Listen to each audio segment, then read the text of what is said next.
we have the State of the Township address by Acting Mayor James R. White. Good evening.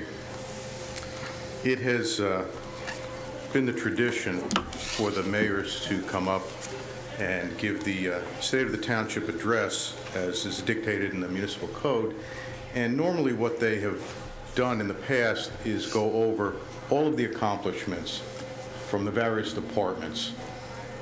Now, this council knows that you'll be doing the budget workshops in another 3 months or so. Traditionally, we get into them in April or May, and as part of those presentations, we have begun having those department heads come up and give PowerPoint presentations telling you a little bit about what they did the previous year and what their plans are for the future year. So I'm not going to get into a lengthy recitation of the accomplishments of the departments for this year. I will just touch on a few. The points I would like to make are critical for where we are now as a township. And we are a township that over the past few months and over the next couple of months is going through a transition period, as we're aware. You recently had a new police chief take office, and we have transitioned there. We, in the past few months, had a new library director be appointed. And so you have a transition there. And obviously, the mayor has resigned, and you are going through a transition there, and we are going to be choosing a new mayor soon. And all of you are aware that I have announced my intention to retire in a couple months. How does all of this transition take place? In East Brunswick, quite honestly, it takes place very easily because the system is in place. And that's the message I want to get out for the residents of this township. The bureaucracy is very often seen as a negative term, but it doesn't have to be. It is the method. It is all of the steps in place to provide just for these types of situations, for smooth transitions, so that the work goes on. The work that the residents of this great township expect to be done continues to go on. I have told governing body members throughout my career that governing body members come and go. Mayors come and go. Council members come and go. But it is the everyday employees, the police officers, the public works employees, all of the members who are actually doing the work, providing those services that are critical to in East Brunswick 48,000 residents. And that's what I'm confident will continue to go on just as smoothly 6 months from now as it did 6 months ago, as it did 5 years ago, as it's going to 10 years from now. Several years ago, East Brunswick participated in a performance measurement study. It involved several municipalities from all over New Jersey. And we came up with best practices, and we studied everyone's departments, and we talked about what we did best. And one of the things that East Brunswick does best is the selection process. We hire the best people. The backgrounds that we go through when we hire police officers, the application process for various offices and departments is extensive. High-performance organizations make it very difficult to be hired. You do your best firing before you ever hire someone, and that's what East Brunswick does very well. We leave nepotism to other municipalities who should remain nameless. Bless you. We hire based on ability. We hire on who can do the best job. And that's why all of you, at one time or another, get complimented on the great work that the employees do, because we hire the best people. So I commend the council for that and all of the department heads, because when they do good work, they make all of us look good. Let me just touch on a few of the things that the department heads have done, because the average resident doesn't know the depth and the breadth of a lot of the services that provide and the extent of the work that gets done. The IT department has been busy trying to upgrade things and catch up and get us into the next millennium. And some of the upgrades that they have done are going to help all of the departments be more efficient when they're out there doing inspections, when they're out there out on the street in the police department, public works department, when the planning and engineering department is doing their work. And it's going to help all of the departments. The police department, we all know they do a great job. They had 78,000 calls for service last year. You can kind of sit and do the math in your head. Out of 365 days, they're getting a lot of calls every day for service. That's 213 calls a day. That's a busy department. We average, and this is astounding to me, even knowing that Route 18 goes through our town, we just average 6 motor vehicle accidents a day. We've always joked that if people would just drive a little bit safer, we would have a little bit less work to do. The building maintenance department, in case you don't realize the scope of what they do in building maintenance with 5 full-time employees, they're responsible for over 165,000 square feet of space in 16 different separate buildings here in the municipality. That's a lot of work to do, and a lot of area to cover for those individuals. Vehicle maintenance. You know that we do not contract out. We do our vehicle maintenance ourselves.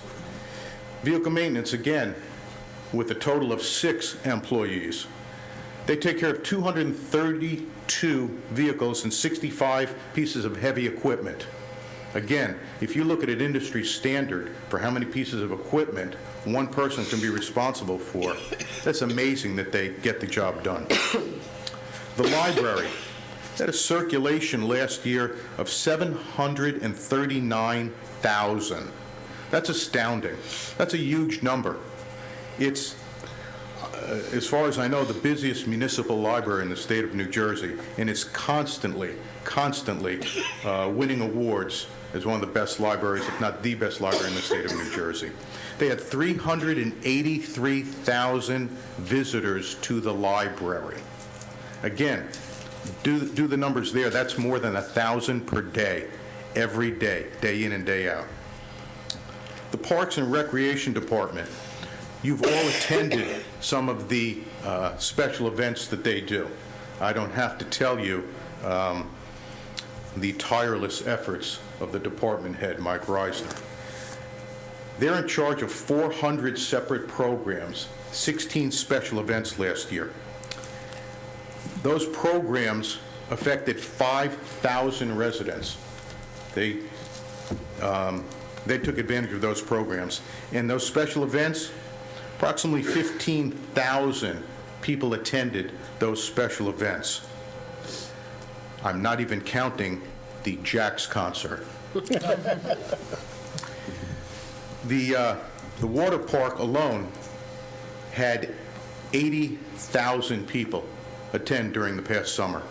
We were blessed with a wonderfully hot and dry summer. It was a record year for Crystal Springs, particularly with the new splash park that this council approved.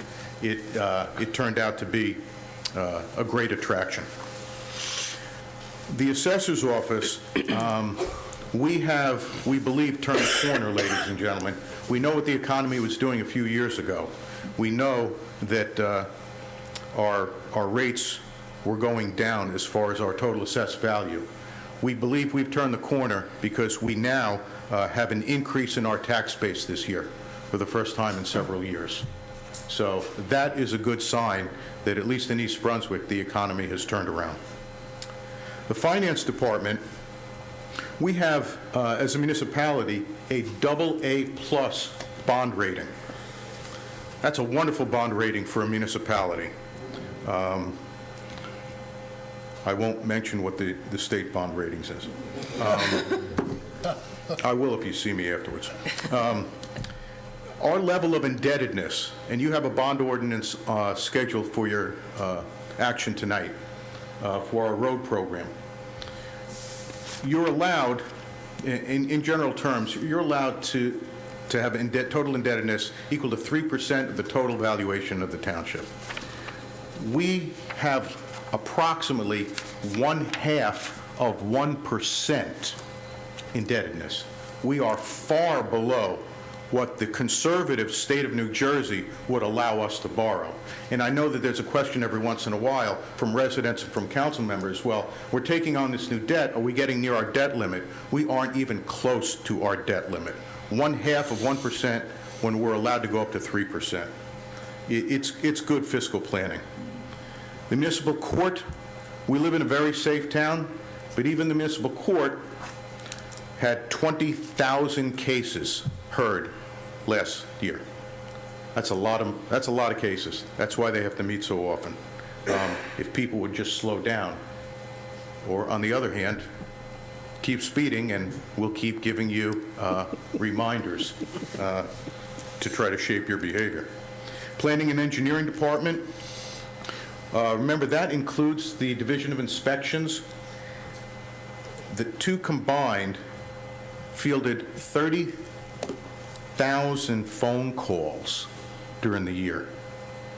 That's just constantly people calling up, asking for information. 9,000 people came to the counter in the inspections department. 9,000 people coming for permits, building permits, zoning permits. Again, a staggering amount for the amount of staff we have. Division of Aging, approximately 2,000 medical transportations. Several years ago, the governing body started budgeting and subsidizing medical transportation for people here in the township who had no other means to get to doctor's appointments. 2,000 of them took advantage of that. We did approximately 1,400 home visits. We've really been expanding that to get to the most vulnerable part of the population here in East Brunswick. The water department, 2,875 markouts, and responded to 312 emergency calls. And you know this time of year, especially with the water main breaks, I have to give that crew a lot of credit. Any time of the day or night, in any type of weather, they're jumping in to a hole full of mud, full of cold water, and they're doing it until the job gets done. This group of employees is a good group of employees, ladies and gentlemen. They do the work day in and day out. They do it very well, and they do it almost automatically by now. And it's a credit to them, it's a credit to their department heads, and a credit to the governing body. So with that, those are my comments, and the state of the township is strong, and I would imagine for years to come it will continue to be such. Thank you. Thank you very much.